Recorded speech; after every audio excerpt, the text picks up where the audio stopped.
Dewan Perwakilan Rakyat mengesahkan rancangan Undang-Undang Kementerian Negara dan rancangan Undang-Undang Dewan Pertimbangan Presiden pada 19 September 2024. Menteri Pendayagunaan Aparatur Negara dan Reformasi Birokrasi Azwar Anas beralasan, perubahan ini untuk mengakomodasi kebutuhan Presiden mendatang menghadapi tantangan persoalan ke depan. Pertama, penyesuaian kelembagaan kementerian agar lebih responsif, fleksibel, dan adaptif sesuai dengan kebutuhan zaman. Hal ini dilakukan melalui perubahan norma yang tidak lagi mengatur batasan jumlah kementerian yang dibentuk, melainkan pembentukan kementerian ditetapkan sesuai dengan kebutuhan penyelenggara pemerintahan.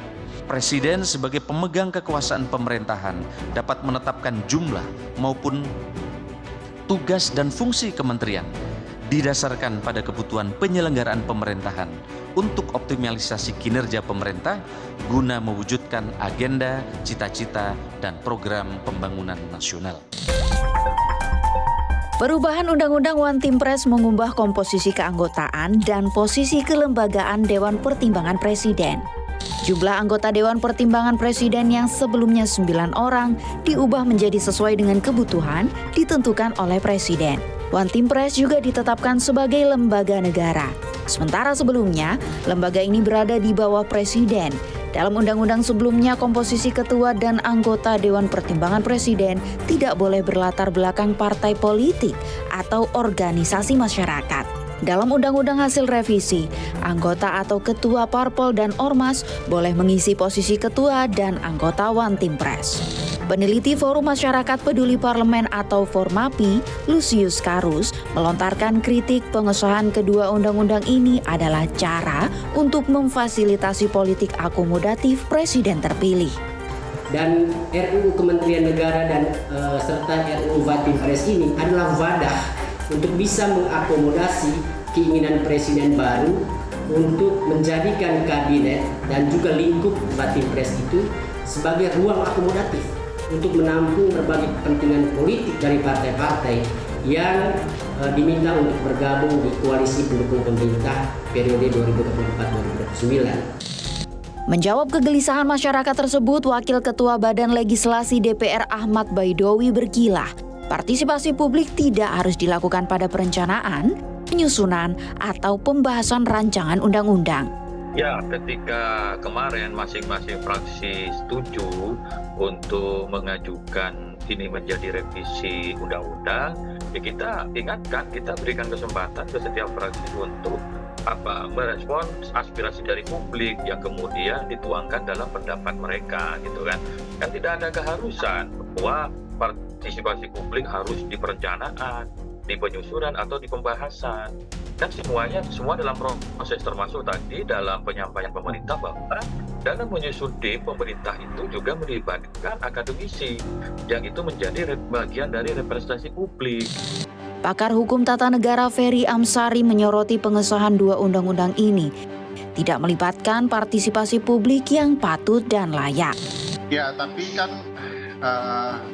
kita harus akui bahwa undang-undang ini tidak melibatkan partisipasi publik yang patut dan layak. Kini Mas Awi dan teman-teman di DPR kan belum mendengarkan kita memberikan apa masalahnya soal undang-undang ini dan diberikan kita kepada publik penjelasan kenapa gagasan-gagasan publik untuk mempertanyakan, menolak, itu alasan DPR apa? Sama sekali tidak ada. Jadi lebih mirip undang-undang ini dipaksakan dan kita tahulah sebab di belakang itu karena memang kebutuhan presiden yang akan datang dan yang ada saat ini sedang berkaitan.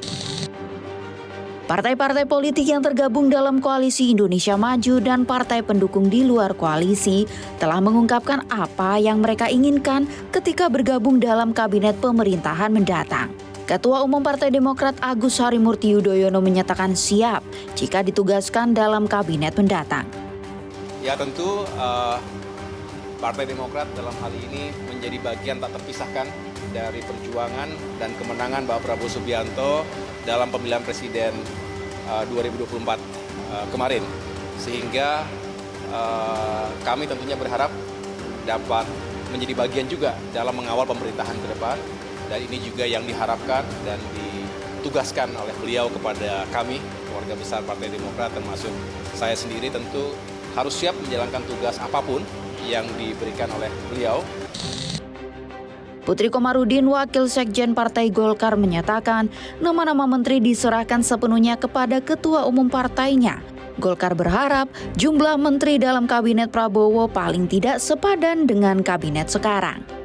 Porsinya tentu kita berharap ya pasti lebih banyak daripada apa yang Golkar dapatkan hari ini. Tapi kan tentu itu hak prerogatif Presiden untuk berapa jumlah yang akan diberikan kepada Partai Golkar. Namun kami mempunyai komitmen yang sama, kita akan terus mendukung pemerintahan Pak Prabowo, Mas Gibran sampai akhir.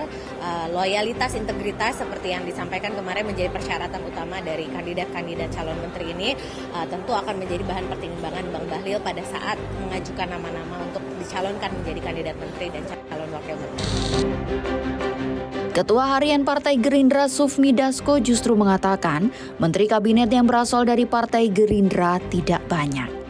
Saya juga belum tahu progresnya sampai mana karena itu adalah hak prerogatif daripada presiden terpilih. Nah, beliau pada saat ini memang berkonsentrasi untuk menuntaskan nomenklatur, menuntaskan jumlah dan menuntaskan kriteria yang akan mengisi kabinet yang akan datang. Kalau dari Gerindra sudah ada nama-namanya, tapi mohon maaf belum bisa dipublikasi. Ya dari Gerindra sedikit lah, sedikit nggak banyak. Program pembangunan memang harus berkelanjutan. Pemerintahan Presiden terpilih Prabowo Subianto memikul harapan begitu besar dari seluruh rakyat negeri ini untuk mewujudkan setiap janji kampanyenya.